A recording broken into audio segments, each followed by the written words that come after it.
بسم اللہ الرحمن الرحیم۔ سیرت النبی صلی اللہ علیہ وآلہ وسلم زندگی بدل دینے والی انتہائی سچی اور روحانی کہانی۔ قرآن و حدیث کی روشنی میں مدینہ المنورہ کی فضا میں سکون پھیلا ہوا تھا۔ سورج غروب ہونے کو تھا، آسمان پر ہلکی نارنجی روشنی پھیل رہی تھی۔ مسجد نبوی کے صحن کھجور کے درخت لمبی چھاؤں دے رہے تھے۔ مؤذن کی آواز چند لمحے پہلے ختم ہوئی تھی۔ نبی کریم صلی اللہ علیہ وآلہ وسلم نماز عصر کے بعد صحابہ اکرام کے درمیان تشریف فرما ہوئے تھے۔ ہر طرف ادب و احترام کی خاموشی تھی۔ اس خاموشی کو ایک بے چین قدموں کی آواز نے توڑا۔ مسجد کے دروازے پر ایک اجنبی شخص نمودار ہوا۔ اس کا لباس گرد آلود، چہرہ تھکا ہوا، آنکھیں روتے روتے سوجی ہوئی۔ وہ کچھ قدم اندر آیا اور رک گیا، جیسے ہمت جواب دے رہی ہو۔ چند صحابہ نے حیرت سے اسے دیکھا مگر کچھ نہ کہا۔ وہ آہستہ آہستہ چلتا ہوا نبی صلی اللہ علیہ وآلہ وسلم کے قریب پہنچا۔ زمین پر بیٹھ گیا، ایسے جیسے سارا بوجھ جھک کر نکل گیا ہو۔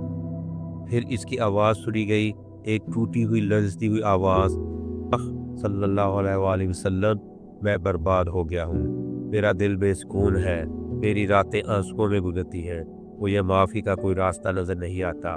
نبی کریم صلی اللہ علیہ وآلہ وسلم نے اس کی طرف دیکھا، وہ رحمت بری نگاہ جس سے پتھر دل بھی پگھل جاتے تھے۔ آپ صلی اللہ علیہ وآلہ وسلم نے فرمایا، میرے بھائی نزدیک آؤ، تم تھکے ہوئے لگتے ہو۔ وہ قریب سرک کر بیٹھ گیا اور پھوٹ پھوٹ کر رونے لگا۔ آپ صلی اللہ علیہ وآلہ وسلم نے پوچھا، تمہیں کس چیز نے اس حال میں پہنچا دیا ہے؟ وہ شخص اتنا رو رہا تھا کہ سانس پھول گئی تھی۔ میں مشکل بولا، یا رسول اللہ صلی اللہ علیہ وآلہ وسلم، گناہوں نے میرے دل کو اندھیرا کر دیا ہے، میں روشنی ڈھونڈ رہا ہوں مگر راستہ نہیں ملتا۔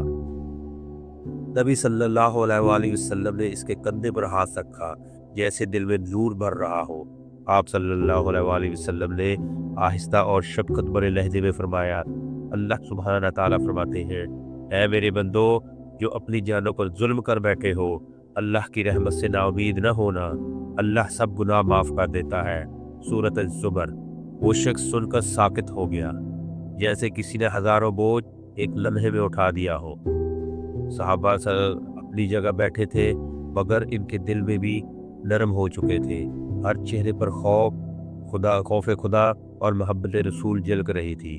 آپ صلی اللہ علیہ وآلہ وسلم نے فرمایا، اے لوگو، میں تمہیں آسانی دینے آیا ہوں، سختی کرنے نہیں۔ اللہ تعالیٰ نے مجھے رحمت بنا کر بھیجا ہے۔ یہ سن کر وہ شخص آپ صلی اللہ علیہ وآلہ وسلم کے قریب جھکا اور بولا، یا رسول اللہ صلی اللہ علیہ وآلہ وسلم، کیا اللہ سبحانہ تعالیٰ واقعی ایسے شخص کو بھی معاف کر دیتے ہیں جو اپنی زندگی کی برائیوں میں گزار دے؟ نبی صلی اللہ علیہ وآلہ وسلم نے فرمایا، اللہ اپنے بندے کی توبہ سے اس شخص سے بھی زیادہ خوش ہوتا ہے جو صحرا میں اپنا گمشدہ اونٹ پائے جو اس کا سب کچھ ہو۔ صحیح مسلم۔ وہ شخص حیرت سے رونے لگا اور کہنے لگا، میں نے کبھی ایسا اللہ سبحانہ تعالیٰ کا تصور ہی نہیں کیا تھا۔ نبی صلی اللہ علیہ وآلہ وسلم نے فرمایا، سچی توبہ کرو۔ توبہ وہ ہے جس کے بعد بندہ گناہ کی طرف لوٹنے سے شرمائے۔ نماز کو مضبوط کرو۔ نماز ایک دریا ہے جو روزانہ تمہیں دھو دیتا ہے۔ لوگوں کا حق ادا کرو۔ اللہ کے نزدیک سب سے بہتر وہ ہے جو اللہ کے بندوں کے لیے بہتر ہو۔ نبی صلی اللہ علیہ وآلہ وسلم نے سورہ فاتحہ کی تلاوت فرمائی، ایاک نعبد و ایاک نستعین اہدنا الصراط المستقیم، اور فرمایا یہ وہ دعا ہے کہ جب بندہ اسے مانگتا ہے اللہ سبحانہ تعالیٰ جواب دیتے ہیں، تیرے بندے، میں نے تمہیں وہ دیا ہے جو تم نے مانگا۔ صحیح مسلم۔ وہ شخص ہچکیوں سے رو پڑا، یا رسول اللہ صلی اللہ علیہ وآلہ وسلم، کیا سیدھا راستہ میرے لیے بھی ممکن ہے؟ آپ صلی اللہ علیہ وآلہ وسلم نے فرمایا، جو اللہ سے مانگتا ہے اللہ اسے کبھی خالی نہیں لوٹاتا۔ رب کی رحمت تم سے زیادہ قریب ہے جتنی تمہاری گردن کی رگ۔ روایت بتاتی ہے کہ نبی صلی اللہ علیہ وسلم صحابہ کے ساتھ دیر تک بیٹھے، ان کو قرآن، ایمان، توبہ، اخلاق اور محبت الہی سکھاتے۔ اس طرح اس شخص کے ساتھ طویل گفتگو ہوئی۔ آپ صلی اللہ علیہ وسلم نے اسے اللہ کی رحمت کے قصے سنائے، سابقہ امتوں کے واقعات بتائے، ایسے لوگ کیونکہ مثالیں دی جن کے بڑے گناہ معاف ہوئے، اللہ سبحانہ تعالیٰ کے دروازے کیسے کھلتے ہیں، ایسی باتیں بتائی، آخرت میں رحمت کی امید دلائی۔ وہ سنتا گیا، روتا گیا، دل نرم ہوتا گیا۔ پھر بھی نبی صلی اللہ علیہ وسلم نے آخر میں فرمایا، اٹھو، اللہ کی طرف پلٹ جاؤ، آج کے بعد تمہاری زندگی نہیں ہوگی۔ وہ شخص اٹھا، اس کی آنکھوں میں آنسو تھے، مگر اب اس کے دل میں روشنی تھی، چہرے پر سکون تھا، وہ سکون جو توبہ کا تحفہ ہے۔ اس نے نبی صلی اللہ علیہ وسلم کا ہاتھ پکڑ کر کہا، یا رسول اللہ صلی اللہ علیہ وسلم، میں گواہی دیتا ہوں کہ آپ واقعی رحمت للعالمین ہیں۔ آپ نے میری مدد فرمائی اور میری زندگی بدل گئی۔ نبی صلی اللہ علیہ وسلم نے فرمایا، اللہ تمہیں استقامت دے اور تم پر اپنی رحمتوں کے دروازے کھول دے۔ یہی سیرت النبی ہے، ٹوٹے دلوں کو جوڑنا، گنہگاروں کو امید دینا، ظالم نفس کو سنوارنا، انسانوں کو آپ کی طرف سے لوٹانا۔ انسان اور محبت کا پیغام۔ اللہ رب العالمین نے فرمایا، اور ہم نے نہیں بھیجا مگر تمام جہانوں کے لیے رحمت بنا کر، سورۃ الانبیاء۔ تو میرے بھائیوں، اللہ سبحانہ تعالیٰ کہ جس نبی کو ہمارے لیے رحمت للعالمین بنا کر بھیجا، یہ ان کی سیرتوں میں سے ایک چھوٹا سا قصہ ہے۔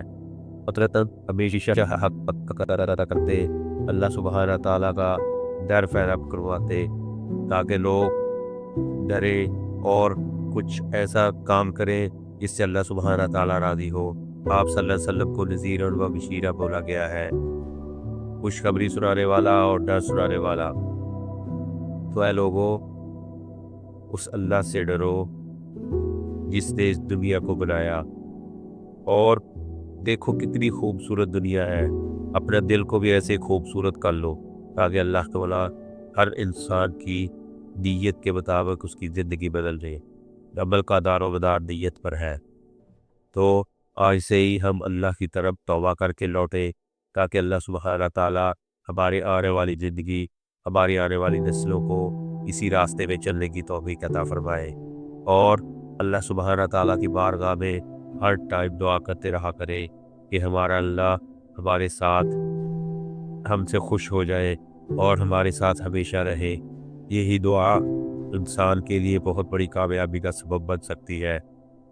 تو اے میرے بھائیوں، اللہ سبحانہ تعالیٰ انسان پہ کبھی بھی ظلم نہیں کرتا جب تک وہ اپنے اوپر خود ظلم نہ کرے۔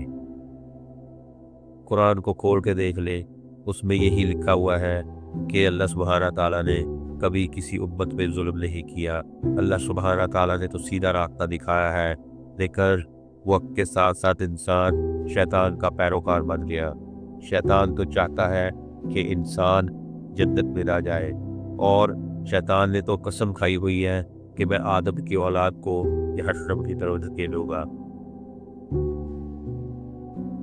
کیونکہ شیطان ہی ایک ایسا ابلیس جس کو کہا گیا ہے، وہ ایک ایسی چال چلتا ہے جس سے اولاد آدم راستے سے بھٹک جائے، غلط کاموں کی طرف راغب ہو، اچھائیوں کی طرف نہ جائے اور برائیاں کرتی رہے۔ یہ اس نے اللہ سبحانہ تعالیٰ سے قیامت تک یہ الفاظ مانگے ہوئے ہیں کہ مجھے مہلت دو۔ مہلت، اس کی تو مہلت باقی ہے، کب تک باقی ہے؟ جب تک قیامت نہیں آتی۔ لیکن ہمارے پاس جو مہلت ہے، جتنی بھی ہے، 50 سال، 60 سال، 70 سال، اس کے بعد ہماری مہلت تو ختم ہو جائے گی۔ اس کے بعد ہمارے ساتھ کیا ہوگا؟ اگر ہم شیطان کو پیروکار کریں گے تو قیامت والے دن وہ ہم کو دیکھنے سے انکار کر دے گا، وہ کہے گا کہ میں تو اس کو جانتا تک نہیں۔ لیکن کون جانتا ہے؟ اللہ سبحانہ تعالیٰ۔ جو اچھے کام کرتے ہیں، ہمارے جو اوپر فرشتے بٹھائے ہوئے ہیں اللہ سبحانہ تعالیٰ نے، وہ ہمارا نامہ اعمال کرتے ہیں، اور آپ صلی اللہ علیہ وسلم قیامت والے دن ہماری شفاعت فرمائیں گے۔ اس لیے آپ صلی اللہ علیہ وسلم کی بتائے ہوئے راستے کے مطابق زندگی گزاریں تاکہ ہم